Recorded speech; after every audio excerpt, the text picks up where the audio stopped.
فلا أقسم بمواقع النجوم وإنه لقسم لو تعلمون عظيم إنه لقرآن كريم في كتاب مكنون لا يمسه إلا المطهرون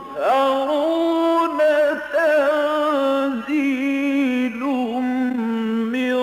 رب العالمين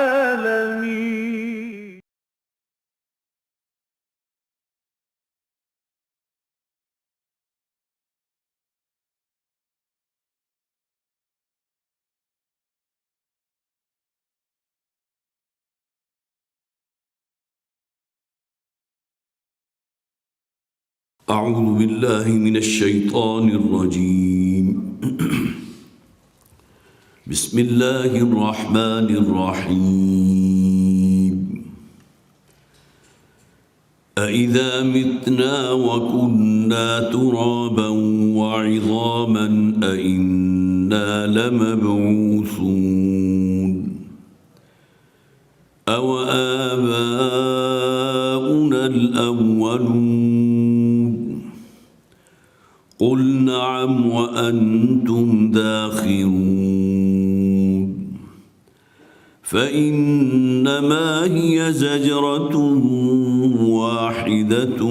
فإذا هم ينظرون وقالوا يا ويلنا هذا يوم الدين هذا يوم الفصل الذي كنتم به تكذبون احشروا الذين ظلموا وأزواجهم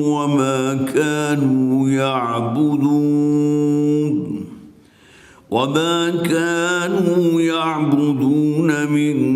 دون الله فاهدوهم إلى صراط الجحيم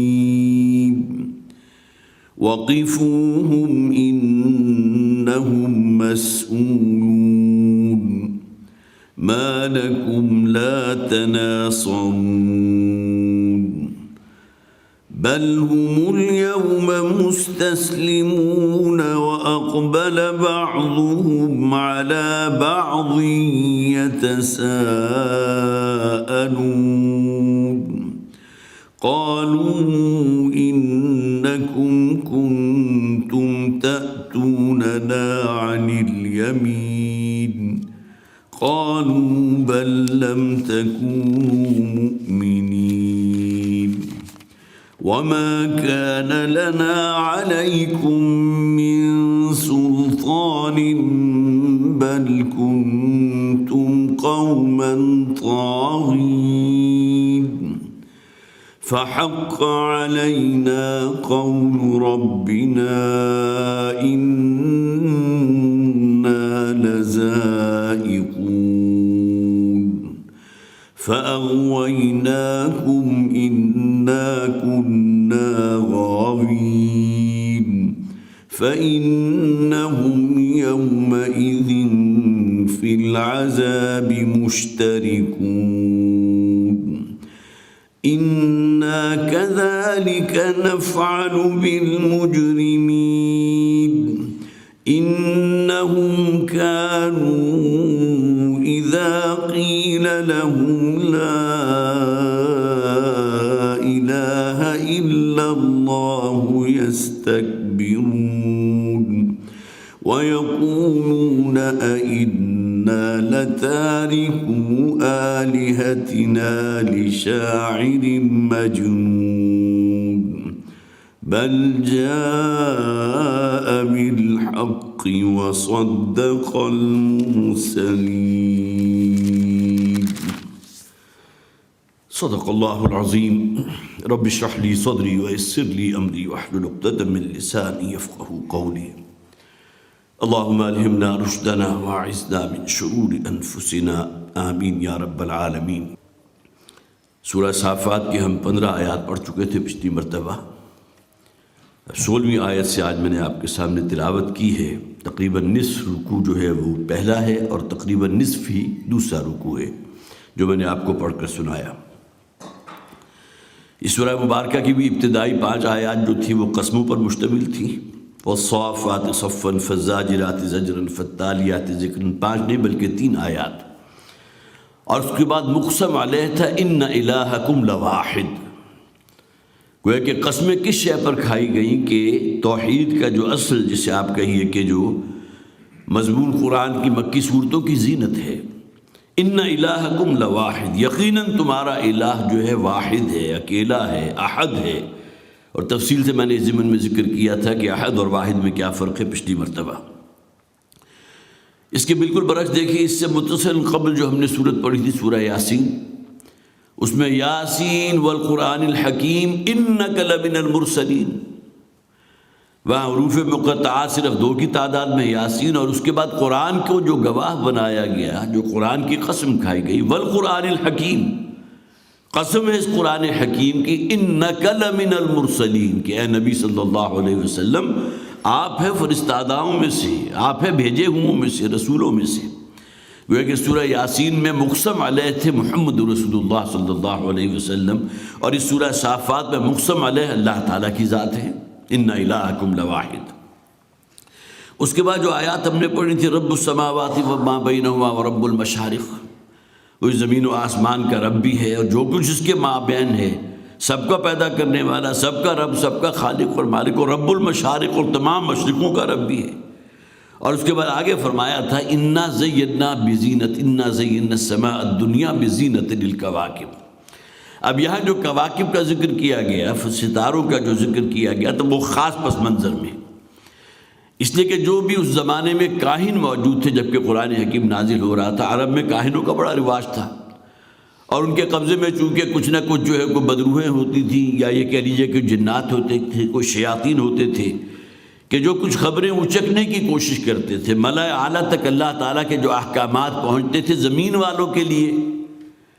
تو ان احکامات میں سے کوئی شے اچکنا چاہتے تھے کہ اچک کر لے جائیں اور اپنی زمین میں جو یہاں اس زمین پر جو کاہن ہے، جو بیٹھا ہوا ہے، جس کے قبضے میں وہ جن ہے یا شیطان ہے، اس تک ان خبروں کو پہنچا دیں. اور وہ مستقبل کے بارے میں پیشن گوئیاں کرتا ہوا جو ہے گویا کہ اپنا نام خوب روشن کرے اور سب کچھ اس کو جو حاصل ہو جائے، دنیا میں مفادات بھی اور سب کچھ بھی. تو اس کی حفاظت کے لیے جو اللہ تعالیٰ نے انتظام کیا، جس کی اگلی آیات میں ہم نے ذکر پڑھا تھا، انا زینا السماء الدنیا بزینت للکواکب وحفظا من کل شیطان مارد. گویا کہ یہ جو ستارے اللہ تعالیٰ نے بنائے ہیں، تو ان کا ایک کام یہ بھی ہے کہ ان کو ان شعلوں کے ذریعے ان شیاطین کے پیچھے داغا جاتا ہے. وہ آسمانی میزائل ہیں یا آسمانی شعلے ہیں جو اللہ تعالیٰ کے حکم سے جو ہے فرشتے ان ستاروں کو توڑ کر ان کے پیچھے داغتے ہیں. اور وہ بڑی طویل حدیث میں نے آپ کو سنائی بھی تھی، جس کے راوی حضرت عبداللہ ابن عباس سے رضی اللہ تعالیٰ عنہ، ترمذی شریف کی روایت تھی،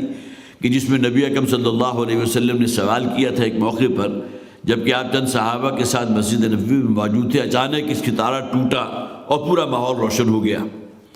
تو حضور نے فوری طور پر، یہ آپ کا ایک بڑا فطری اسلوب تعلیم تھا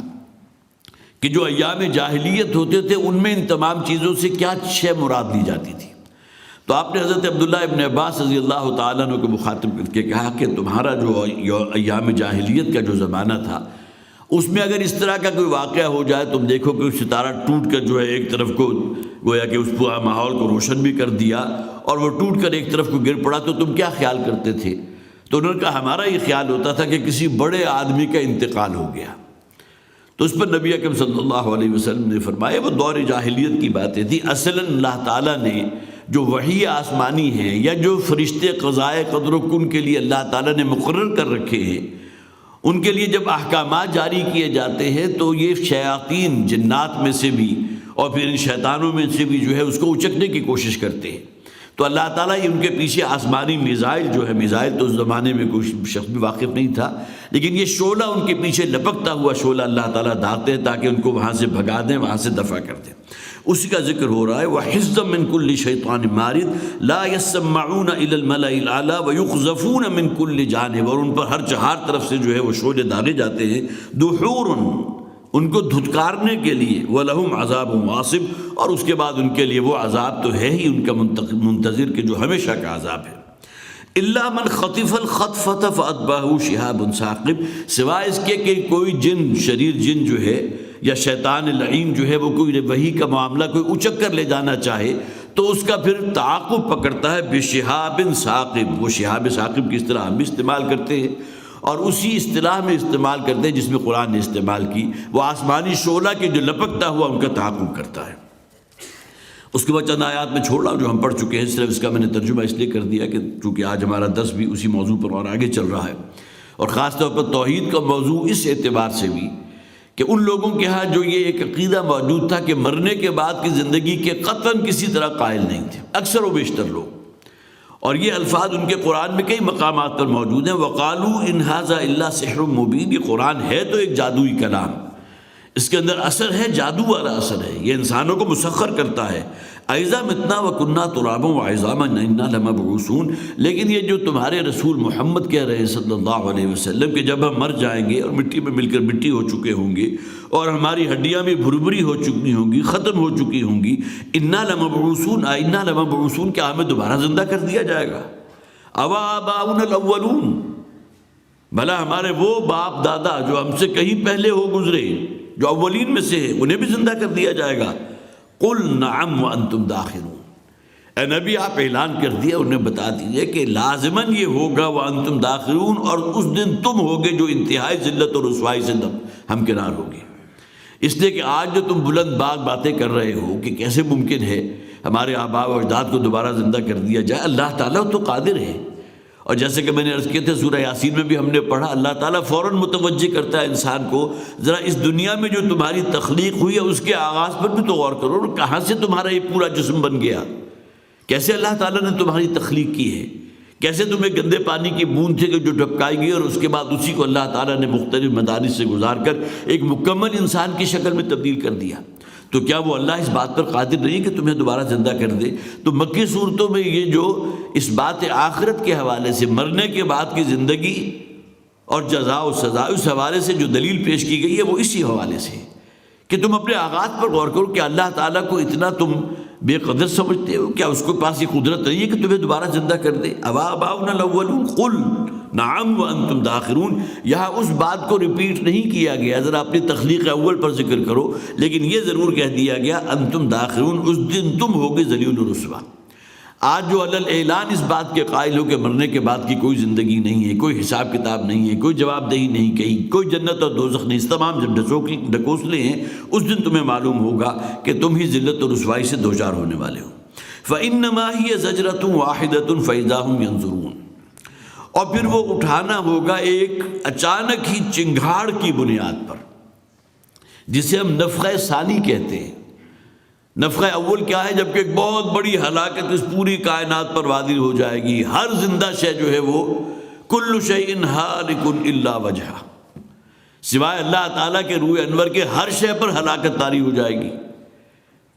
ہاں صرف وہی لوگ الا حملۃ العرش، ایک حدیث میں موجود ہے کہ سوائے ان فرشتوں کے جو اللہ تعالیٰ کے عرش کو اٹھائے ہوئے ہیں، باقی سب ہلاک ہو جائیں گے۔ اور اسی طرح ہم نے سورہ رحمان جو ہے وہ بھی آپ حضرات خوب اچھی طرح جانتے ہیں، کل من علیہا فان ویبقى وجہ ربک ذو الجلال والاکرام، اس زمین پر جو کچھ بھی ہے، اس کائنات میں جو کوئی بھی ہے، ہر شے فانی ہے سوائے اس پروردگار کے روح انور کے، وہ ذات الحی ہے، اسی نے تو سب کچھ پیدا کیا ہے، اس کے لیے تو فنا نہیں ہے۔ تو وہی بات یہاں فرمائی گئی، ما ہی زجرۃ واحدۃ، وہ ایک چنگھاڑ ہوگی، وہ چیخ ہوگی، وہ دوسری مرتبہ کا جب سور میں پھونکا جانا ہوگا، فاذا ہم ینظرون، تو اس وقت وہ دیکھنے والے بن جائیں گے۔ قرآن میں یہ بھی کہا گیا وہ زندہ ہو جائیں گے، زندہ ہو کر اب وہ بہت ہی سراسیمگی کے عالم میں دیکھیں گے۔ سورہ یاسین میں متصل قبل ہم نے پڑھا کہ ہمیں کس نے بیدار کر دیا، کس نے اٹھا دیا، ہم تو بڑے جو ہے جسے آپ کہیے کہ عرصہ دراز سے سو رہے تھے۔ یہ سوالات مختلف چہمے گوئیاں ہو رہی ہوں گی، لیکن اکثریت اس موقع پر اس حقانیت کی دلیل جو تھی، جو قرآن نے جگہ جگہ دی ہے، اس کی قائل ہو جائیں گی کہ یہ تو وہ وقت آ گیا جس کا وعدہ ہم سنتے آئے تھے، گویا کہ ایک دن آئے گا کہ جب کہ تمام لوگوں کو جمع کیا جائے گا، انہیں اٹھا دیا جائے گا، ہائے ہماری شامت، آج وہ دن ہمارے سروں پر ہے، ہماری نگاہوں کے سامنے ہے۔ فَإِذَا هُمْ يَنظُرُونَ، اور وہ سب کچھ دیکھ رہے ہوں گے، اسی وقت جو ہے ان کے سامنے جو ہے جنت کی، جہنم جو ہے اس کی بھی چنگھاڑ اور اس کی جو ایک تیز آواز ہے وہ بھی ان کے سامنے ہوگی، اور پھر اس کی لپٹ بھی اس کو ان کو محسوس ہو رہی ہوگی، اس طرح جنت بھی جو ہے ان کی نگاہوں کے سامنے کر دی جائے گی۔ یہ تمام چیزیں عالم غیب کی ہیں، اگرچہ فوری طور پر جو منطق ہے ہماری، جس کی شیطانی اصل ہے اکثر و بیشتر، وہ ہمیں سکھاتی ہے کیسے ممکن ہے جنت اور دوزخ دونوں نگاہوں کے سامنے لے آئی جائے، اس لیے کہ کہاں جنت اور کہاں جہنم، اور ان دونوں کے اندر بعد المشرقین، اور پھر یہ کہ جنت کے بھی اتنے درجے ہیں کہ حضور فرماتے ہیں اپنے سے اوپر والے درجے کے جنت کے درجے کے جنتی کو نچلے والے درجے کے جنتی یوں دیکھے گا گویا کہ جس تم زمین پر دیکھ کے بیٹھ کے ستاروں کو دیکھتے ہو، تو اتنا فضل ہوگا۔ لیکن یہ تمام چیزیں عالم غیب کے امور ہیں، ہمیں اجمالاً ان تمام چیزوں پر یقین رکھنا ہے، انہیں ماننا ہے، انہیں تسلیم کرنا ہے۔ باقی اس دن وہ کیفیت کیا ہوگی، جنت کے بارے میں ذکر کیا گیا، حور و غلمان کا ذکر بھی ہے، وفواکہۃ مما یشتہون بھی ہے، ولحم طیر مما یشتہون بھی ہے، پرندوں کا گوشت بھی ہوگا، اور پھر انواع و اقسام کے پھل بھی ہوں گے۔ لیکن کیا وہ پھل ان پھلوں کے مساوی ہوں گے جو تم اس دنیا میں کھاتے رہے ہو، یا ان کی نوعیت ہی دوسری ہوگی؟ اب احادیث اس جانب اشارہ بھی کرتی ہے کہ یہ تمام الفاظ اصل میں ہمیں سنانے کے لیے، ہمیں سمجھانے کے لیے، جو ہمارے زبان میں مستعمل ہیں۔ باقی وہ کیفیت بالکل ہی دوسری ہوگی کہ جب اس جہان میں آنکھ کھلے گی، اب وہ تمام چیزیں جو دیکھ رہے ہوں گے تو وہ تمام چیزیں جو ان کے لیے اس دنیا میں غیب کے درجے میں تھی، اس دن شہود کے درجے میں ہو جائیں گی۔ اس دن فرشتے بھی انہیں نظر آ رہے ہوں گے، اہل جنت کے لیے قیلاً سلاماً سلامہ کے الفاظ ہوں گے، اور اہل جہنم کے اوپر پھٹکار ہو رہی ہوگی اور بعد بھیجا جا رہا ہوگا، اور ان کو جو ہے ذلت و رسوائی کا اب انہیں جو سامنا کرنا ہے اس حوالے سے ان کا معاملہ ہوگا۔ تو یہ تمام چیزیں جو ہے اس دن سامنے ہوں گی۔ فَإِذَا هُمْ يَنظُرُونَ، تو اس دن وہ دیکھنے لگیں گے۔ وَقَالُوا يَا وَيْلَنَا هَذَا يَوْمُ الدِّينِ، اور وہ کہیں گے کہ ہائے ہماری شامت، یہ ہے وہ وعدے کا دن جس کے بارے میں ہمیں بتایا گیا تھا کہ ایک دن آئے گا، جزا و سزا کا دن ہوگا۔ سورہ فاتحہ کے بالکل مرکز میں کیا ہے؟ ایاک نعبد و ایاک نستعین، اے پروردگار ہم صرف تیری ہی عبادت کرتے ہیں، تجھی سے مدد چاہتے ہیں۔ اور اس سے پہلے کیا فرمایا گیا؟ مالک یوم الدین، وہ مالک ہے جزا و سزا کے دن کا۔ اس دن یہ کلمہ ان کی زبان پر ہوگا، وہ کہیں گے ھذا یوم الدین، یہ ہے یا ویلنا، ہائے ہماری شامت، ہماری بدبختی، ہماری کمبختی، وہ دن اب ہم پر مسلط ہو چکا، جس کو ہم جھٹلاتے رہے۔ اگرچہ دل میں کہیں اس کے بارے میں یہ بات مثبت طور پر ہمارے سامنے آتی رہی، جواب دہی ہو جائے گی، یہ ہمیں بتایا گیا ہے، تمام انبیاء اور رسول نے یہ کہا، لیکن چونکہ ہم نے ان باتوں پر کان نہیں دھرا، یا انہیں سنا تو صحیح لیکن عملی زندگی میں ان کو اس کے اوپر، جسے آپ کہیے کہ ایک داروغہ کے طور پر مسلط نہیں کیا، کہ یہ ایمان بالآخر جو ہمیں مجبور کرتا ہے ہم صرف حق پر رہیں، صرف اللہ کی فرما برداری اختیار کریں، تو آج اس کا انجام ہمارے سامنے ہے کہ ھذا یوم الدین، یہ وہ فیصلے کا دن آن پہنچا۔ ھذا یوم الفصل الذی کنتم بہ تکذبون، اور انہیں کہا جائے گا یہ ہے وہ فیصلے کا دن کہ جس کو تم ہمیشہ جھٹلاتے رہے۔ یہ فیصلے کا دن، فیصلہ کن دن، وہ دن کہ جس دن فیصلہ ہو جائے گا انسان کے بارے میں کہ اب اس کی ابدی زندگی کا کیا معاملہ ہونے والا ہے، اس کا انجام کیا ہونے والا ہے۔ یہ جو دوسری آیت ہے اس کے بارے میں مفسرین کے ہاں تین رائے موجود ہیں کہ یہ جو کہا گیا ھذا یوم الفصل الذی کنتم توعدون، یہ ہے وہ فیصلے کا دن کہ جسے تم جھٹلاتے رہے، کنتم بہ تکذبون، تو اس کے بارے میں ایک رائے تو یہ ہے، یہ فرشتوں کا قول ہے کہ فرشتے انہیں کہیں گے کہ اب آ گیا وہ دن کہ جو اب تمہاری نگاہوں کے سامنے ہے، گویا کہ یہ قول ملائکہ ہے۔ ایک بات یہ بھی ہے کہ یہ ان کے آپس کے قول ہوں گے، ظاہر ہے کہ جب اچانک ہڑبڑا کر اٹھیں گے اور انہیں محسوس ہوگا کہ اب تو ہمیں میدان حشر میں انسانوں کو جھانکا جا رہا ہے ان کے رب کی طرف، عدالت خداوندی کے کٹہری کی طرف، تو آپس میں وہ چہمے گوئیاں جو کریں گے اور آپس میں ایک دوسرے سے جو گفتگو کریں گے تو اس میں ہوگا کہ ھذا یوم الفصل الذی کنتم بہ تکذبون، یہ ہے وہ دن کہ جس کو تم جھٹلاتے رہے تھے، یہ فیصلہ کن دن اب آ گیا ہے۔ اور تیسری رائے یہ بھی ہے، یہ اللہ تعالیٰ کی طرف سے ہے کہ آج وہ فیصلے کا دن آن پہنچا جس کی ہر نبی اور ہر رسول نے تمہیں خبر دی تھی، لیکن تم نے اسے درخور اعتنا ہی نہیں سمجھا، اس کی جانب متوجہ ہی نہیں ہوئے، اسے تم نے سیریسلی لیا ہی نہیں، مشغول رہے اپنے دنیاوی دھندوں کے اندر، یہاں کے کاروبار کے اندر، یہاں کی جھوٹی سیادت اور یہاں کا جو بھی سٹیٹس ہے اسی کے متلاشی رہے ہو اور اپنے آپ کو غرق کر دیا اسی دنیا کے لیے۔ الذین ضل سعیہم فی الحیات الدنیا، وہ لوگ کہ جن کی تمام سعی و جہد جو صرف اس دنیا کے گرد گھوم رہی ہے، آج وہ دن تمہارے اوپر مسلط کر دیا گیا۔ تو تینوں اقوال یہ موجود ہیں، آپس میں باہمی گفتگو میں ایک قول بھی آ سکتا ہے فرشتوں کی طرف سے بھی، اور یہ قول خداوندی بھی ہو سکتا ہے۔ احشروا الذین ظلموا ازواجہم وما كانوا یعبدون، اب حکم ہوگا کہ اب جمع کر لو تمام ظالموں کو۔ ظلموں کے لفظ کو نوٹ کیجئے، قرآن میں کئی جگہ کہا گیا انسان اپنے اوپر خود ظلم ڈھاتا ہے، اللہ تعالیٰ ظالم نہیں ہے بلکہ انسان اپنے اوپر ظلم ڈھاتا ہے۔ وہ کس اعتبار سے کہ ایک گناہ کا کمانا بھی گویا کہ اس نے خود ارادی طور پر اپنے اوپر ظلم ڈھایا ہے۔ اس گناہ کی سزا، اس کا انجام جو ہے، اب جس بھی پاداش جو اس کی ہوگی وہ اس نے خود کمائی ہے۔ ایسا نہیں ہے کہ اس کے اوپر کوئی ظلم کیا گیا اللہ تعالیٰ کی طرف سے، بلکہ انسان اپنے گناہوں کا خود کمائی کرنے والا ہے، اپنے اوپر خود ظلم ڈھا رہا ہے۔ دوسرا ظلم شرک کو بھی کہتے ہیں، تو گویا کہ وہ لوگ بھی مراد ہے جو کسی اعتبار سے بھی شرک کی کسی بھی قسم میں ملوث ہو، اور شرک کی اتنی باریک قسم بھی موجود ہے جس کے بارے میں نبی اکرم صلی اللہ علیہ وسلم کا وہ قول میں بارہا آپ کو سنا چکا کہ شرک خفی پر انسان کا مطلع ہو جانا اس قدر مشکل کام ہے، اس قدر مشکل کام ہے جتنا مشکل کام سیاہ اندھیری رات میں سیاہ پتھر کے اوپر رینگتی ہوئی ایک سیاہ چیونٹی کو دیکھنا ہے۔ اس لیے کہ عقیدے کا شرک تو سب کو معلوم ہے، کوئی شخص جا کر قبر کو جو ہے وہ سجدہ کر رہا ہے، لوگوں کو معلوم شرک کر رہا ہے، کسی دیوی یا دیوتا کے چرنوں میں بیٹھا ہوا وہ بھی شرک کر رہا ہے، کسی اور تو اعتبار سے غیر اللہ کے علاوہ کسی سے مدد کا جو ہے دہائی دے رہا ہے وہ بھی شرک کر رہا ہے۔ لیکن انسان اپنے نفس کی اطاعت کر رہا ہے تو یہ بھی تو شرک ہے نا۔ اللہ کے حکم کو پس پش ڈال کر انسان نے گویا کہ ترجیح دی ہے اپنے نفس کو، اپنی خواہشات نفس کو اپنا معبود قرار دے دیا۔ تو اس کا معبود کہنے کو خواہ کتنا کہتا رہے کہ اللہ میرا معبود ہے، لیکن اصلاً اس کا معبود تو اس کی اپنی خواہشات نفس ہے جن کے سامنے ہاتھ جوڑے کھڑا ہوا ہے۔ تو ظلم سے مراد وہ بھی ہیں وہ تمام لوگ جو گویا کہ شرک کے اعتبار سے مختلف وادیوں میں بھٹکتے رہے، مختلف شیز ان کے ہاں موجود رہے۔ احشروا الذین ظلموا وازواجہم،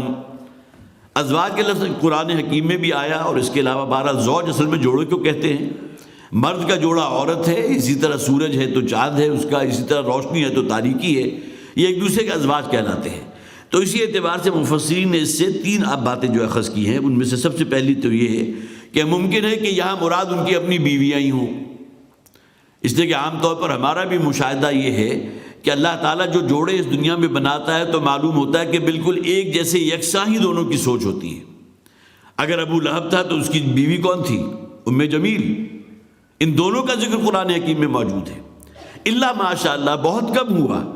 کہ جہاں جو شوہر ہے وہ تو بہت ہی جسے آپ کہیے خدا ترس بھی ہے، خدا سے ڈرنے والا بھی ہے، متقی بھی ہے، لیکن بیوی جو اس کو ملی ہے وہ اس سے بالکل برعکس ہے۔ ایسا بھی ہوتا ہے لیکن مثالیں موجود ہیں، ایکسیپشن پروو دا رول، لیکن عموماً یہی ہوتا ہے الخبیثات للخبیثین والخبیثون للخبیثات۔ اس بات کو قرآن نے بھی بیان کر دیا کہ خبیث مردوں کے مقدم میں خبیث عورتیں ہوتی ہیں اور خبیث عورتوں کے مقدم میں خبیث مرد ہوتے ہیں، الا ماشاء اللہ، سوائے معدود چند لوگوں کے۔ اسی کے بارے میں میں نے کہا ایکسیپشن پروو دا رول۔ اگر یہ بات ایسی ہے کہ کہیں جو ہے مرد انتہائی شریف النفس ہے لیکن عورت اس کے بالکل برعکس ہے تو وہ ان ایکسیپشن میں سے آ جاتا ہے۔ تو ازواجہم سے مراد ان کی بیویاں بھی ہو سکتی ہیں، کہ مرد جو ہے وہ تو فسق و فجور میں ڈوبا ہوا تھا ہی، لیکن بیوی بھی اس کی پیٹھ تھپکنے والی تھی، وہ بھی اسی روش پر کاربند رہی۔ اور ایک مراد یہاں ازواج سے ان جیسے اور تمام گناہ گار لوگ، مشرک لوگ جنہوں نے اپنی جانوں پر ظلم ڈھایا۔ تو احشروا الذین ظلموا وازواجہم سے مراد وہ بھی ہو سکتے ہیں، صرف وہ نہیں جنہوں نے ظلم ڈھایا، اور اس قبیل کے تمام لوگ کو جمع کر دیا جائے۔ اور تیسرے یہ بھی ہو سکتے ہیں کہ جو گویا کہ جسے آپ کہیے کہ یہ بھی جوڑا بنتا ہے عابد اور معبود، تو یہاں ان کے معبودوں کو بھی اکٹھا کر لیا جائے گا۔ وہ جو پتھر کے بنے ہوئے بت ہیں جس کی جانب اشارہ ہوتا ہے سورہ تحریم کے اندر، وقودها الناس والحجارہ، جہنم کا ایندھن ہوں گے انسان اور پتھر۔ تو پتھر کا ایندھن ہونا اس اعتبار سے بھی سمجھا گیا کہ اس آگ کی شدت اتنی ہوگی کہ وہاں ایندھن کے طور پر لکڑیاں یا کوئلہ استعمال نہیں ہوگا بلکہ پتھر استعمال ہوں گے۔ جس طرح ہمارے ہاں بھی جو کول ہے جسے آپ کوئلہ کہتے ہیں، تو ایک جو ہے وہ لکڑی کا کوئلہ ہوتا ہے، ایک پتھر کا کوئلہ ہوتا ہے، جو عام طور پر معدنیات کے طور پر زمین میں سے نکالا جاتا ہے وہ پتھریلا کوئلہ ہوتا ہے۔ تو اس طرح ان کے پتھر کے معبود بھی ان کے ساتھ جھونک دیے جائیں گے۔ تو یہاں ازواج سے مراد ان کے وہ گویا کہ عابد و معبود، عابد یہ خود ہیں جو مشرک ہیں، جو عبادت گزار ہیں ان ہستیوں کے جن کو انہوں نے خدا کے ساتھ شریک کر دیا، اور خود تراشیدہ وہ ہستیاں ہیں، اپنے ہاتھوں سے ان کو پتھر کو گھڑ گھڑ کر ان کو ہستیوں کو بنایا ہے۔ تو یہ تینوں چیزیں مراد ہو سکتی ہیں۔ احشروا الذین ظلموا، جمع کر لو ان تمام لوگوں کو جنہوں نے اپنی جانوں پر ظلم ڈھایا تھا، وہ ازواجہم، ان کی بیویاں بھی ہو سکتی ہیں، ان جیسے اور تمام مجرم فاسق و فاجر بھی ہو سکتے ہیں، اور ان کے معبودان باطل بھی ہو سکتے ہیں۔ وما كانوا يعبدون من دون اللہ، اور جن کو وہ اللہ کے سوا پکارتے رہے سب کو جمع کر لو۔ اللہ کے سوا جن ہستیوں کو پکارا گیا ان میں کون ہیں؟ ایک کیٹیگری ہے جنہیں ہم ذوی العقول کہتے ہیں، جن کو اللہ تعالیٰ نے عقل و دانش دی ہے، انسان اس میں ہے۔ انسانوں کے اندر کون آ گئے؟ انبیاء۔ حضرت عزیر کو یہودیوں نے اللہ کا بیٹا قرار دیا، حضرت عیسیٰ کو عیسائیوں نے، نصرانیوں نے اللہ کا بیٹا قرار دیا، قرآن گواہ ہے اس پر۔ اسی طرح اولیاء اللہ ہیں، حضرت نوح علیہ السلام کی قوم نے جن کو بت بنا کر اپنے سامنے استھان میں سجا دیا تھا، یہ اس دور کے ولی اللہ ہوا کرتے، ودم ولا سواع ولا یغوث ویعوق ونسرا، وہ 5 نام جو سورہ نوح کے اندر موجود ہیں، ان کے بارے میں تقریباً اتفاق ہے کہ وہ پہلے زمانے کے بڑے اللہ کے ولی ہوتے تھے، بہت نیک اور عابد اور پاک۔ باز لوگ ان کے جسم جو ہے وہ ایک علامت کے طور پر ان کے مجسمے بنا کر بتوں کی شکل میں اس کو پوجا کرتے تھے۔ تو یہ ذوی العقول کہلاتے ہیں۔ تو گویا کہ وہ ہستیاں جن کو یہ اللہ کے سوا پکارتے رہے وہ انسانوں میں سے انبیاء اور رسول بھی ہو سکتے ہیں، اور اس کے علاوہ یہ ہے کہ اولیاء اللہ ہو سکتے ہیں، اس کے علاوہ جنات ہو سکتے ہیں۔ جنات کو باقاعدہ پوجا جاتا ہے۔ آج شیطان کی پرستش ہوتی ہے یا نہیں ہوتی؟ پورا کا پورا گروہ موجود ہے جو شیطان کو اپنا الہ مانتا ہے، اس کو پوجتا ہے، شیطان کو سجدہ کیا جاتا ہے، اس کو علامتی طور پر اس کا کوئی ہیولا کھڑا کر کے، اور اپنی تمام وفاداریاں اور اپنے تمام جو ہیں وہ شیطان کے لیے وقف کیے جاتے ہیں۔ ایسے مذاہب آج کے دور میں موجود ہیں جن کا خدا شیطان ہے، وہ علن اعلان کہتے ہیں کہ ہم شیطان کے پرستار ہیں، شیطان کی پرستش کرنے والے ہیں۔ اور دوسری طرف غیر ذوی العقول کہلاتے ہیں، جس کے اندر یہ درخت جو ہے بڑا مقدس ہے جی، یہ برگد کا درخت آپ کو معلوم ہے ہندوؤں کے ہاں بڑا مقدس ہے، اور بڑے تعویذ اور دھاگے جس طرح ہم لٹکایا کرتے ہیں، تو ان کے ہاں برگد کے درخت کے اپنی منتیں مانگ رہے ہیں تو اس کو لٹکا دیا لے جا کر، اور کسی اعتبار سے اس کو سجدہ بھی کیا جا رہا ہے۔ اس کا کوئی تھوڑا سا اگر آپ کو فرض کیجئے اس کی چھال کہیں سے مل گئی تو بڑی مقدس چھال ہے اس مقدس درخت کی، وہ جو برگد کا درخت تھا، درخت کی پوجا کی گئی، آگ کی پوجا کی گئی، سورج کے دیوتا مانا گیا، چاند کی پوجا پرستش کی گئی ہے۔ یہ ہے غیر ذوی العقول۔ اور اسی طرح ان کے اندر وہ پتھروں کو گھڑ گھڑ کر اپنے لیے جو بھی یہ دیویاں دیوتا بنا کے دیا کرتے تھے، ان کے مجسمے تھے، وہ بھی اس میں شامل ہو گئے۔ تو یہ تمام چیزیں ہیں کہ جن کا احاطہ کر لیا گیا۔ جن کو بھی وہ پوجتے تھے اللہ کے سوا، وہ تمام کے تمام، جیسا کہ میں نے عرض کیا، ان بتوں کو بھی جہنم میں دھکیلا جائے گا۔ ہاں، انبیاء اور رسول کے بارے میں جن کے یہ عقائد تھے ان سے اتمام حجت کروا لیا جائے گا، اور گویا کہ گواہی دے دی جائے گی کہ اس بات کا کوئی امکان نہیں تھا کہ حضرت عیسیٰ علیہ السلام نے اپنے پیروکاروں کو یہ ہدایت دی ہو کہ میرے مرنے کے بعد مجھے خدا کا بیٹا قرار دے دینا۔ ان کی موجودگی میں تو کسی نے ان کو خدا کا بیٹا نہیں کہا۔ یہ تو اصل میں جیسے آپ کہیے کہ ضلالت و گمراہی جو اپنی آخری حد تک پہنچی تو اس دنیا میں سے رفع آسمانی کے بعد ہوا نا سب کچھ۔ اور یہی وہ مکالمہ جو موجود ہے قرآن حکیم میں، اللہ تعالیٰ سوال کریں گے انت قلت للناس اتخذونی وامی الہین من بعدی، کیا تم نے حکم دیا تھا اپنی قوم کو کہ میرے بعد جو ہے مجھے بھی اور میری ماں کو بھی اپنا الہ اور اپنا معبود بنا لینا؟ تو حضرت عیسیٰ علیہ السلام بڑی رجالت سے عرض کریں گے، 12 میں نے حوالہ دیا ان آیات کا، اور وہاں گویا کہ اعلان برات کر دیں گے۔ تو یہاں وما کانوا یعبدون من دون اللہ، اور جن کو بھی اللہ کے سوا وہ پکارتے رہے، فاہدوہم الی صراط الجحیم، اب ان تمام کو جھونک دو جہنم کی طرف، انہیں ذرا رستہ دکھا دو، فاہدوہم، انہیں ذرا اس شاہراہ پر ڈال دو جو بالآخر انہیں جہنم تک پہنچا دے گی، الی صراط الجحیم، وہ شاہراہ کے جو جہنم کی شاہراہ ہے، جس کا اینڈ سوائے اس کے کچھ نہیں کہ آگے دہکتی ہوئی آگ ہے۔ وقفوہم انہم مسئولون۔ اب یہ دیکھیے، جیسے آپ کہیے قرآن حکیم میں بہت سی آیات وہ بھی ہیں کہ جس میں آپ تصور لفظی کا معنی، گویا کہ تصویر لفظی آپ کے سامنے آ رہی ہے الفاظ کے اندر، وقفوہم، پھر انہوں حکم ہوگا کہ ان کو ذرا روکو، ذرا کھڑا کرو، انہم مسئولون، ابھی ان سے کچھ سوال جواب ہونے ہیں، ان سے پوچھنا ہے ہمیں، ما لکم لا تناصرون، دیکھیے ایک وہ سوال و جواب ہیں جو ہر بنی آدم سے میدان حشر میں پوچھے جائیں گے، اور اس کی خبر دینے والے ہیں محمد رسول اللہ صلی اللہ علیہ وسلم، لن تزول قدم ابن آدم حتی یسأل عن خمس، ابن آدم کے قدم جو ہے اللہ کے ہاں اس عدالت خداوندی کے کٹہرے سے ہل نہیں سکیں گے جب تک کہ ان سے 5 باتوں کا حساب نہ لے لیا جائے، 5 سوالات نہ کیے جائیں، ان کے جوابات حاصل نہ کیے جائیں۔ اور وہ 5 چیزیں: عن عمرہ فیما افناہ، عن شبابہ فیما ابلاہ، عن مالہ من این اکتسبہ وفیما انفقہ، وعما عمل فیما علم، کہ مال کہاں سے حاصل کیا، جو حاصل کیا اس کو خرچ کہاں کیا، زندگی کہاں گلائی، کہاں گوائی، خاص طور پر دور شباب جو جوانی کا دور تو وہ کہاں غارت کیا، پھر جو علم تمہیں حاصل ہو گیا تو اس پر عمل کتنا کیا۔ یہ 5 سوالات ہیں، یہ تو ہوں گے ہی، سب سے ہوں گے، خبر دی ہے محمد رسول اللہ صلی اللہ علیہ وسلم نے۔ یہاں فرمایا گیا ان لوگوں سے اب جو جہنم کی طرف دھکیلے جا رہے ہیں کہ ان کو ذرا روکو، ان سے ذرا کچھ پوچھنا ہے، وقفوہم انہم مسئولون، ذرا ان کو روکو، ان کو ذرا تھوڑی دیر کے لیے ٹھہراؤ، ہم ان سے کچھ سوال کریں گے۔ ما لکم لا تناصرون، آج کیا ہو گیا تمہیں؟ آج تم ایک دوسرے کی کوئی مدد نہیں کر رہے۔ دنیا میں تو تم ایک ہی تھیلی کے چٹے بٹے تھے، کسی ایک کے ساتھ زیادتی ہوئی، کسی ایک کے ساتھ ظلم ہوا، پورا کا پورا جتھا جمع ہو گیا۔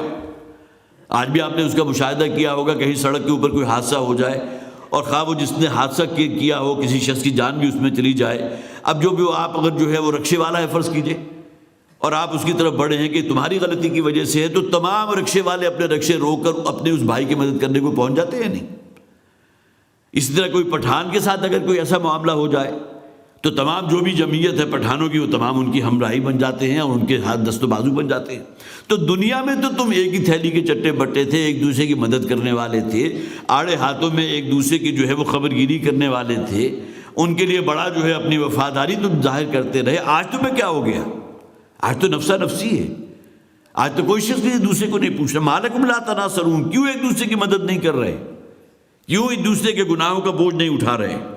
بل ہم الیوم مستسلمون، نہیں، اصل میں آج تو یہ لوگ وہ ہیں جو اپنے آپ کو بالکل سرنڈر کر چکے۔ مستسلمون جسے آپ کہیے کہ ہاتھ اٹھا کر ہینڈز اپ کر دینا کہ آج ہمارے اندر کوئی سکت نہیں ہے، آج ہم کچھ نہیں کر سکتے، گویا کہ اپنے آپ کو پوری طرح مطیع کر دیا ان حالات کے یا اس فیصلے کے جو اللہ تعالیٰ کی طرف سے ان کے لیے کر دیا گیا۔ اور انہیں بھی معلوم ہے کہ اب جہنم ہے، اب ہمیشہ کی زندگی جو ہے ہماری جس کا کوئی اینڈ نہیں ہے، اسی جہنم کی بھڑکتی ہوئی آگ کا ایندھن ہمیں بننا ہے۔ وقفوہم انہم مسئولون ما لکم لا تناصرون بل ہم اليوم مستسلمون، بلکہ آج تو یہ پوری طرح سرنڈر کیے ہوئے ہیں اپنے آپ کو۔ وَأَقْبَلَ بَعْضُهُمْ عَلَىٰ بَعْضٍ يَتَسَاءَلُونَ، اور پھر انہی میں سے ہوں گے بعض جو ایک دوسرے کی طرف رخ کر کے ایک دوسرے سے سوال کریں گے۔ قَالُوا إِنَّكُمْ كُنْتُمْ تَأْتُونَنَا عَنِ الْيَمِينِ، اور ایک دوسرے پر الزام دیں گے کہ تم لوگ تھے کہ جو ہمارے اوپر حملہ آور ہوئے۔ یہ فزیکل حملہ آور ہونا نہیں، بلکہ ہمارے عقائد کو تم نے خراب کیا، ہماری سوچ کو تم نے زنگ لگا دیا۔ اور یہ جو اصل میں یمین کا لفظ جو ہے بڑا اس کے اندر معنی خیز ہے، اور اس کے اندر بڑے معنی موجود ہیں۔ یمین اصل میں داہنے ہاتھ کو بھی کہتے ہیں، اور داہنا ہاتھ ہوتا ہے طاقت کا سمبل۔ گویا کہ تمہاری اس طاقت کے روب نے جو تمہیں مال و اسباب دنیاوی کے اعتبار سے ہم پر ایک فوقیت اور فضیلت حاصل تھی، اور سب سے بڑھ کر یہ کہ تمہارے پاس اختیار تھا، تو طاقت کی بنیاد پر، طاقتور ہونے کی بنیاد پر تم ہمارے اوپر مسلط رہے، چھائے رہے۔ یہ جو پیشوا ہوتے ہیں، جو لیڈران ہوتے ہیں، آج بھی ہمارے عوام کل انعام جن کی پیروی کرتے ہیں، جن کے پیچھے چلتے ہیں، وہ کون ہیں؟ وہ بڑے بڑے جاگیردار ہیں، ان کے پاس طاقتیں ہیں، اور اپنے مخالفین کو وہ ایسی عبرتناک سزائیں دیتے ہیں کہ کوئی دوسرا مخالفت کرنے کی سوچ بھی نہیں سکتا۔ ان موضوعات کے اوپر تو بہت سے جو ہے تحریریں بھی موجود ہیں، ٹی وی کے بہت سے ڈرامے بھی آئے۔ کسی دیہات کے کسی لڑکے نے اگر کوئی تعلیم حاصل کرنے کی اس کے اوپر کہیں جنون کی حد تک کوئی فرض کیجیے عارضہ لاحق ہو گیا، تو اس کو کس طرح جو ہے بالکل قتل کر دیا گیا کہ اس گاؤں کے اندر کوئی تعلیم یافتہ بندہ جو ہے وہ تو گویا کہ ہمارے آنکھوں کو میں آنکھیں ڈال کر بات کرے گا، وہ دوسرے لوگوں کو اپنا ہم نوا بنا لے گا۔ تو یہ جو ہے طاقت کی بنیاد پر کسی کے اوپر غالب آ جانا، عن الیمین سے یہ بھی مراد ہے۔ دوسری ایک اور چیز بھی مراد لی گئی کہ خیر اور بھلائی، یمین، اصحاب الیمین کون ہیں؟ داہنے ہاتھ والے، اور یہ کامیابی کی علامت ہے، خیر کی علامت ہے، بھلائی کی علامت ہے۔ لہٰذا خیر اور بھلائی کا لبادہ اوڑھ کر تم ہم پر حملہ آور ہوئے، تم نے ہمیں کنونس کرنے کی کوشش کی کہ بھئی تمہاری بھلائی اسی میں ہے، محمد صلی اللہ علیہ وسلم وہ جس نئے دین کا جو ابتدا کر رہے ہیں اس میں تمہارے لیے خیر نہیں ہے، اصل دین تو ہمارا وہی آبائی مقدس دین ہے، لہذا بہت ہی خیر خواہانہ انداز میں واضح و نصیحت کے ذریعے بھی تم نے ہم پر غالب ہونے کی اور غلبہ پانے کی کوشش کی۔ یمین سے مراد یہ بھی ہو سکتا ہے خیر خواہانہ انداز، خیر اور بھلائی کی آڑ میں اس لبادوں کے اندر ہمارے اوپر جو ہے تم نے گویا کہ تسلط کرنے کی کوشش کی۔ اور تیسرے یہ ہے کہ قسمیں کھا کر، یمین یہ قسم کے لیے بھی آتا ہے نا کہ قسم کھانا، اس کے لیے بھی یہ اصطلاح قرآن میں موجود ہے، تو یمین قسمیں کھا کھا کر تم نے ہمیں یقین دلانے کی کوشش کی، اور اس کا ذکر تو موجود ہے سورہ عنکبوت میں۔ وقال الذین کفروا للذین آمنوا اتبعوا سبیلنا ولنحمل خطایاکم، ہم تمہیں یقین دلاتے ہیں تم ہمارے آبائی دین جو چلا آ رہا ہے اسی کی پیروی کرو، اسی میں تمہارے لیے خیر ہے، میں بڑے خیر خانہ انداز میں تمہیں اس جانب متوجہ کر رہا ہوں، اور پھر اگر تم سمجھتے ہو کہ قیامت کوئی پکڑ ہو جائے گی تو تمہارے گناہوں کا بوجھ بھی میں اٹھا لوں گا۔ وَلْنَحْمِلْ خَطَايَاهُمْ مِنْ شَيْءٍ، ان کی خطاؤں کے بوجھ ہم اٹھانے کو تیار ہیں۔ یہ بھی تو ایک انداز ہوتا ہے نا۔ تو یہ تینوں چیزیں گویا کہ اگر آپ جمع کر لیں تو یہاں مقصود ہے۔ قالوا انکم کنتم تاتوننا عن الیمین، اور انہوں نے کہا ایک دوسرے جو مخاطب ہو رہے تھے کہ تم نے تو ہمارے اوپر غلبہ حاصل کیا تھا اپنی طاقت کی بنیاد پر بھی، خیر خواہانہ لبادہ اوڑھ کر بھی، اور قسمیں کھا کھا کر جو ہے ہمیں بھلائی کا یقین دلاتے ہوئے تم ہمیں اس غلط رستے پر لے کر آئے کہ آج ہم دونوں جو ہے مشترک ہیں اسی عذاب کے۔ قالوا بل لم تکونوا مؤمنین، اور اس پر جواب دیں گے یہ لوگ نہیں، اصل معاملہ یہ تھا کہ تم خود ہی ایمان لانے والے نہیں تھے۔ ظاہر ہے کہ جو الزام ان پر آ رہا ہے کہ تم نے طاقت کی بنیاد پر ہم پر غالب ہونے کی کوشش کی یا غالب ہوئے، تو اس کو پلٹ دیں گے اصل معاملہ تو تمہارا تھا، تمہاری آزاد رائے تھی، تم نے خود ہی جو ہے ہمارے اس رستے کو اختیار کیا، تم خود ہی ایمان لانے والے نہیں تھے۔ قالوا بل لم تکونوا مؤمنین وما کان لنا علیکم من سلطان، اور ہمارا تمہارے اوپر کوئی اختیار تو نہیں دیا گیا تھا، جس طرح شیطان بھی تو کہے گا نا قیامت کے دن کھڑا ہو کر فلا تلومونی ولوموا انفسکم، آج مجھے کوئی ملامت نہ کرو، ملامت تمہارے لیے ہے، مجھے اللہ نے تمہارے اوپر کوئی اختیار نہیں دیا تھا۔ یہی معاملہ جو ہے یہ اہل جہنم آپس میں کریں گے، یہ جو آگے چلنے والے تھے جسے آپ کہتے ہیں کہ اولون جسے کہا گیا، آخرین، یہ دونوں اصطلاحات قرآن میں موجود ہیں۔ پہلے لوگوں کی پیروی کرنے والے ان کے بعد آنے والے ہوتے ہیں، لہذا بعد میں آنے والے جو ہے ان پہلوں کے اوپر پھٹکار بھیجیں گے، لعنت کریں گے کہ تمہاری وجہ سے ہم گمراہ ہوئے، اور یہ جو بعد میں آنے والے تھے ان کے بعد میں آنے والے جو ہے ان کے اوپر پھٹکار کریں گے۔ تو اب یہ گویا کہ تمام کے تمام جو ہے ہر طرف سے لعنت و پھٹکار ہی ان کے مقدر ہے، ان کے نچلے والے بھی اور ان کے اوپر والے بھی ایک دوسرے پر لعنت منامت کریں گے اور پھٹکار کریں گے۔ تو وہ یہ کہیں گے کہ ہمیں تمہارے اوپر کوئی اختیار نہیں دیا گیا تھا، سلطان اختیار کو کہتے ہیں، بل کنتم قوما طاغین، بلکہ تم خود ہی حد سے نکلے ہوئے لوگ تھے۔ تم نے اگر فیصلہ کیا تھا ہمارے اس آبائی دین ہی پر کاربند رہنے کا تو اس میں ہمیں کوئی الزام نہ دو، نہ ہم نے طاقت اختیار کی۔ اب ظاہر ہے کہ وہاں جا کر بہرحال ہر قسم کی وہ جو ایک موقع آئے گا کہ ان کے منہ بند کر دیے جائیں گے کہ اب گویا کہ اب کوئی جھوٹ نہیں بول سکتے، اب ان کے اعضاء گواہی دینے والے ہوں گے۔ ہم نے سورہ یاسین میں بھی پڑھا، لیکن کہ اس سے پہلے وہ جھوٹ بھی بولیں گے، جھوٹی قسمیں بھی کھائیں گے، جھوٹی معذرتیں بھی پیش کریں گے، اس کا ذکر بھی قرآن میں موجود ہے۔ لہٰذا یہاں بھی یہ گویا کہ پورا کا ملبہ جو ہے وہ اسی کے اوپر ڈالیں گے کہ نہ ہم نے تمہارے ساتھ کوئی جو ہے قوت کی بنیاد پر تم پر غلبہ حاصل کرنے کی کوشش کی، نہ خیر خواہانہ لبادہ ہم نے اوڑا، اور نہ ہی قسمیں کھائی، بلکہ بل کنتم قوما طاغین، بلکہ تم خود ہی حد سے بگڑے ہوئے لوگ تھے، ایک حد سے نکل جانے والے لوگ تھے۔ فحق علینا قول ربنا انا لذائقون،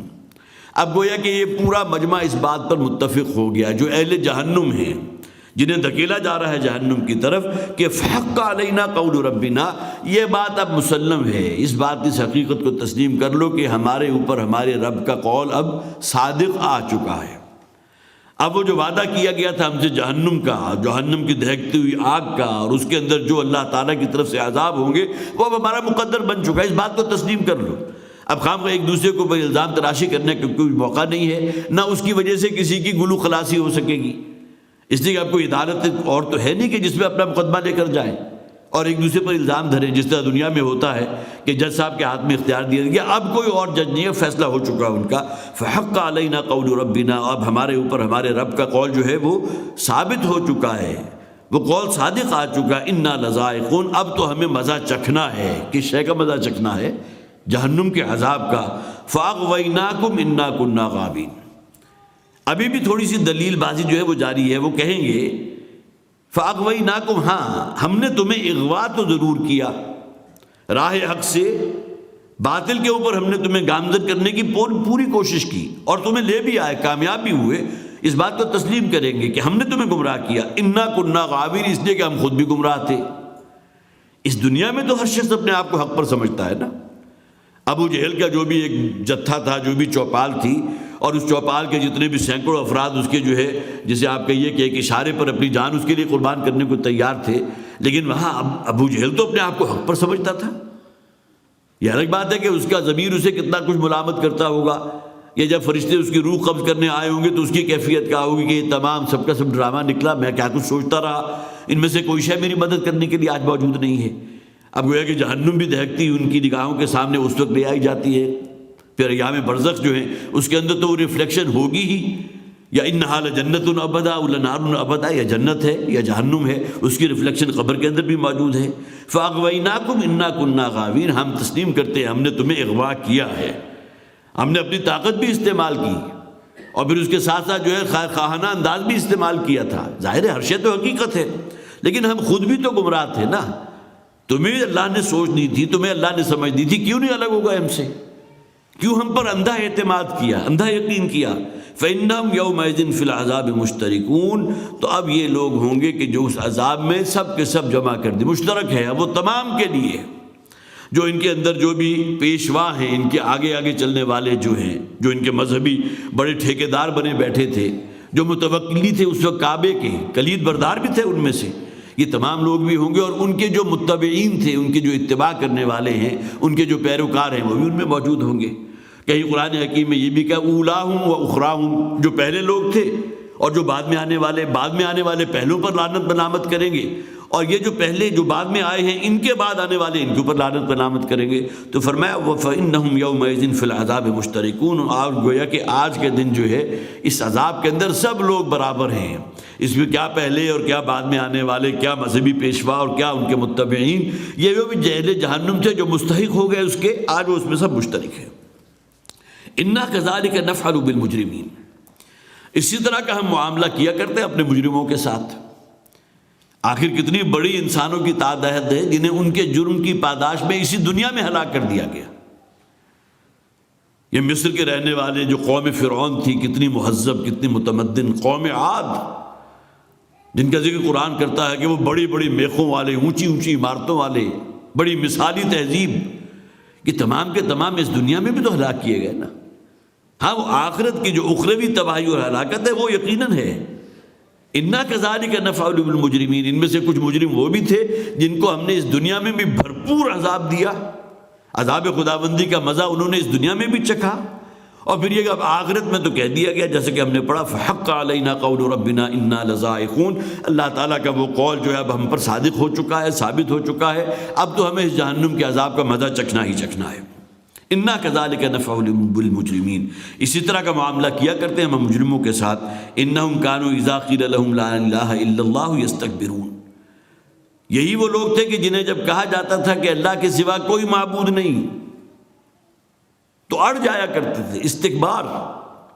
تکبر، گھمنڈ. ابھی استکبار کس بنیاد پر ہوتا تھا؟ سب سے پہلی بات تو یہ کہ جب توحید کو اختیار کیا جاتا ہے تو ظاہر ہے کہ جو بھی باطل دین ہے اس کا ابطال ہوتا ہے، لہذا اپنی دیویاں، اپنے دیوتا، ان کی حمیت کا ایک استکبار انسان میں پیدا ہو جاتا ہے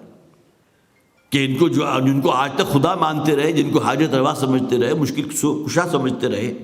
اس کی بنیاد پر ضد پیدا ہو جاتی ہے، اڑ پیدا ہو جاتی ہے جو وجہ بنتی ہے استکبار کی. وہ ہے کہ ہمارا آبائی دین جو بڑا مقدس تھا، جس پر ہم کاربند ہیں، ہمارے آبا و اجداد، صرف ہم گمراہ نہیں بلکہ گویا کہ تمام کے تمام ہی گمراہ تھے،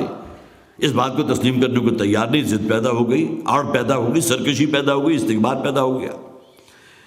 دوسرا یہ کہ ان کا جو بھی معاش تھا اس کے اوپر بھی تو ایک ضرب پڑ رہی تھی نا. یہ دیویوں اور دیوتا، ان کی جو نظر نیاز ہوتی تھی، اور بڑے قبائل دور دور سے ان کے لیے جو ہے لے کر آتے تھے، نذرانے لے کر آتے تھے، ان کے نام کی نیازیں بھی ہو رہی ہیں، ان کے نام کے حلوے مانڈے جو ہے وہ بھی تقسیم ہو رہے ہیں. پھر اپنے زیورات خواتین لا کر جو ہے بت کے قدموں میں ڈال دیا کرتی تھی، وہ بھی گویا کہ ایک ذریعہ اکنامک تھے ان لوگوں کے لیے، معاش کا ایک ذریعہ تھا، وہ بھی تو ایک رد عمل تھا نا ان کے اندر۔ گویا کہ ہماری جسے آپ کہیے کہ روزی پر لات مار دی، ہماری پیٹ پر لات مار دی، یا ہماری دیویاں دیوتا ان کے ذریعے جو ہمیں منفعت حاصل ہوتی ہے، جو ہماری اکانومی چل رہی ہے، اور جس طرح ہماری معاش کا بندوبست ہوتا ہے، ہر شے زیرو ہو جائے گی۔ اس کی بنیاد پر مزید اڑ پیدا ہوئی، مزید ضد پیدا ہوئی، مزید سرکشی پیدا ہوئی۔ اور سب سے بڑھ کر یہ کہ اگر محمد کو اللہ کا رسول مان لیا صلی اللہ علیہ وسلم تو پھر تو ہم محمد کے غلام ہو گئے۔ اب یہ غلامی والا معاملہ ہمارے لیے کسی طرح قابل قبول نہیں۔ ابو جہل نے تو کہا تھا نا، خواہ اس نے زبان سے نہ بھی کہا ہو، کہ میں نے آج تک کبھی نہیں کہا کہ محمد جھوٹ بولتے ہیں صلی اللہ علیہ وسلم۔ ہاں یہ بات ہے کہ جو وہ کلام پیش کر رہے ہیں وہ حقیقت نہیں ہے، وہ جھوٹا کلام ہے، لیکن جھوٹ ان کی ذات سے منسوب کر دے رہے، وہ تو اس نے نہیں کہا۔ تو اس حوالے سے یہاں جو کہا گیا کہ یستکبرون، تو تینوں اعتبارات سے جو ان کے مفادات کے اوپر جو ضرب پڑی ہے، اس کے رد عمل میں جو ضد اور جو سرکشی اور وہی استکبار تک جو معاملہ پہنچا ہے، اس کی بنیاد یہ تھی۔ ان کے سامنے کہا گیا لا الہ الا اللہ، اللہ کے سوا کوئی معبود نہیں۔ یہ اگرچہ کہنے کو تو بڑے معصوم الفاظ ہیں،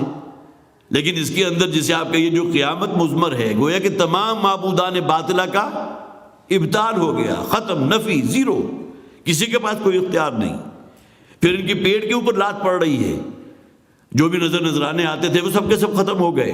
اور تیسرے سب سے بڑھ کر یہ کہ اپنے ذات کی جو قربانی دینی ہے کہ محمد کی غلامی اختیار کرو صلی اللہ علیہ وسلم، جب اللہ کا رسول مانا ہے تو اب ان کا ہر قول جو ہے وہ حکم کے درجے میں ہے۔ اتنے بے عقل تو وہ نہیں تھے کہ اگر ہم نے محمد کو اللہ کا رسول مان لیا تو اس کے معنی یہ کہ پھر ہماری آزاد مرضی ہوگی۔ ٹھیک ہے، منافقین کے ہاں یہ زوم کہیں پیدا ہو گیا تھا، یا یہ کہ جو ہے یہ خناس آ گیا تھا اپنی جگہ، لیکن یہ کہ بہرحال ان کے اندر تو اس درجے میں فہم تھا کہ ہم تو پھر محمد کے غلام ہو جائیں گے صلی اللہ علیہ وسلم۔ تو انہم کانوا اذا قیل لہم لا الہ الا اللہ یستکبرون، جب انہیں کہا جاتا ہے کہ اللہ کے سوا کوئی معبود نہیں تو ان میں ایک سرکشی، اڑ، ضد اور عناد اور استکبار پیدا ہو جاتا ہے۔ وَيَقُولُونَ إِنَّا لَتَارِكُو آلِهَتِنَا لِشَاعِرٍ مَجْنُونٍ، اور کہتے یہ ہیں کہ کیا ہم اپنے آباء و اجداد کا جو دین ہے، یہ جو آلہہ ہیں جو چلے آ رہے ہیں پیچھے سے، کیا ان کو چھوڑ دیں، ان کو ترک کر دیں، لِشَاعِرٍ مَجْنُونٍ، ایک ایسے شاعر کے پیچھے جس کے بارے میں یہ خود سمجھتے ہیں وہ مجنون ہے، معاذ اللہ ثم معاذ اللہ۔ گویا یہاں ایک ہی جملے کے اندر دو الزامات لگ گئے، مجنون بھی ہے اور شاعر بھی ہے۔ گویا کہ آپ یہ کہہ سکتے ہیں ایک دیوانہ شخص کے پیچھے ہم اپنی جو ہے پوری کی پوری جو ہماری دینداری ہے سب کے سب غلط کر دیں اور اس کے پیچھے لگ جائیں، معاذ اللہ۔ تو گویا کہ یہ تو کسی طرح ہونے والی بات نہیں ہے ایک شاعر مجنون کے لیے۔ حالانکہ کہاں شاعر اور کہاں ایک نبی اور رسول، زمین و آسمان کا فرق۔ اور اسی کا اگر آپ موازنہ کریں گے تو شعراء کا ذکر ابھی ہم نے پڑھا تھا سورہ شعراء کے اندر بھی، شعراء یتبعہم الغاوون، اسی طرح اور حوالوں سے بھی ان کا ذکر آتا رہا۔ ایک کردار ہوتا ہے، ایک شخصیت ہوتی ہے کسی شاعر کی، جس جو فی کل وادی یہیمون ہے، اور پھر یفعلون ما لا یؤمرون، کرتے وہ ہیں جس پر خود عمل نہیں کرتے، کہتے وہ ہیں جس پر خود عمل نہیں کرتے۔ اور ان کے جو متبعین ہیں، جو ان کے لیے ہائے وائے کرنے والے ہیں، جو شاباش دینے والے ہیں، جو نعرے مارنے والے ہیں، ان کا کردار دیکھو۔ اور یہاں وہ لوگ جو متبعین ہیں محمد رسول اللہ صلی اللہ علیہ وسلم کے، ان کا کردار دیکھو، خود حضور کا کردار دیکھو۔ قول و فعل کا تضاد اگر نظر آئے گا جو قرآن کہتا ہے تو شعراء میں تو نظر آ جائے گا، لیکن نبی اور رسول میں تو نہیں آتا۔ تو یہ اپنے آپ کو جو کہہ رہے ہیں کہ ہم اپنے آباء و اجداد کے دین کو، ان بت پرستی والا جو ہمارا دین ہے اور اپنے معبودوں کو چھوڑ دیں، لشاعر مجنون، ایک ایسے شاعر کی وجہ سے کہ جو مجنون ہے۔ بل جاء بالحق وصدق المرسلین، بلکہ یہ آئے ہیں محمد صلی اللہ علیہ وسلم سچا دین لے کر، حق کے ساتھ، وصدق المرسلین، اور انہوں نے تصدیق کی ہے تمام انبیاء کی، کسی کے نفی نہیں کی حضور نے صلی اللہ علیہ وسلم۔ یہ معاملہ جو ہے یہودیوں کے بارے میں آپ کہہ سکتے ہیں کہ انہوں نے حضرت عیسیٰ علیہ السلام کو نہیں مانا، حضور کو تو ویسے نہیں مانا۔ اسی طرح عیسائی جو ہے وہ حضور کو نہیں مانا، حضرت عیسیٰ کو تو مانتے ہیں، لیکن یہ کہ نبی اکرم صلی اللہ علیہ وسلم تو اس سنہری زنجیر کی کڑی ہے نا، وہ جو سب کے سب گویا کہ جسے آپ کہیے ازل سے آخر تک حضور کی ذات تک جڑی ہوئی ہے، ایک دوسرے سے پیوست ہے، کسی کو کوئی نفی نہیں ہو سکتی۔ ایک کڑی بھی اگر آپ نے اس میں سے نکال دیا، ٹوٹ دی، تو زنجیر تو ختم ہو جائے گی۔ تو بل جاء بالحق وصدق المرسلین، بلکہ یہ آئے ہیں حق بات لے کر، ایک سچا دین دے کر، ایک مکمل نظام زندگی دے کر، وصدق المرسلین، اور انہوں نے سچا مانا ہے، تصدیق کی ہے تمام رسولوں کو، کسی کی تکذیب نہیں کی۔ یہ الگ بات ہے کہ ان کی تعلیمات میں جو آمیزش کر دی گئی، اس کے اندر جو انحراف کے جو مرتکب ہوئے ہیں، اس کے اندر زمین و آسمان کا جو فرق پیدا کر دیا، ظاہر ہے کہ وہ شے قابل تسلیم نہیں ہے۔ لیکن یہ کہ حضرت عیسیٰ علیہ السلام کا انکار تو نہیں کیا، حضرت موسیٰ علیہ السلام کا انکار تو نہیں کیا، نہ انجیل اور نہ زبور دونوں کا ذکر قرآن حکیم میں موجود ہے، انجیل کا ذکر بھی ہے، تورات کا ذکر بھی ہے، زبور کا ذکر بھی ہے۔ تو یہ تمام گویا کہ اسی سلسلے کی ایک کڑی ہے جو سلسلہ رشد و ہدایت اللہ تعالیٰ نے انسانوں کے لیے قائم کیا۔ انکم لذائق العذاب العلیم، اور یقیناً تمہیں تو اب چکھنا ہے مذائق بڑے دردناک عذاب کا۔ اب یہ پورے پس منظر میں جیسا کہ آپ نے ابتدا میں بھی دیکھا تھا، توحید سے بات شروع ہوئی تھی، پھر اس کے بعد وحی کے سلسلے میں جو یہ ان کے ذہن میں تھا کہ محمد کاہن ہے صلی اللہ علیہ وسلم، معاذ اللہ، تو یہ کہانت والوں کا، جو کاہنوں کا کام ہوا کرتا ہے کہ ان کے قبضے میں جو شیاطین ہوتے ہیں، جو جنات ہیں، وہ کہیں جو ہے اوپر جا کر خبریں لانے کی کوشش کرتے ہیں۔ ایسا کوئی معاملہ حضور کے ساتھ نہیں ہے۔ پھر حوالے جو ہے قیامت بھی آ گیا، تو گویا کہ مکی صورتوں کے حوالے سے جو بھی اسالیب ہوتے ہیں اس میں سے بہت سے ہمارے یہاں نظر سے گزرے ہیں۔ اللہ تعالی ہمیں توفیق عطا فرمائے کہ ہم قرآن حکیم پر غور و فکر کر سکیں، اس کی روشنی میں اپنے آپ کو، اپنے باطن کو اور اپنے ظاہر کو منور کر سکیں۔ بارک اللہ لی و لکم فی القرآن العظیم ونفعنی و ایاکم بالآیات والذکر الحکیم۔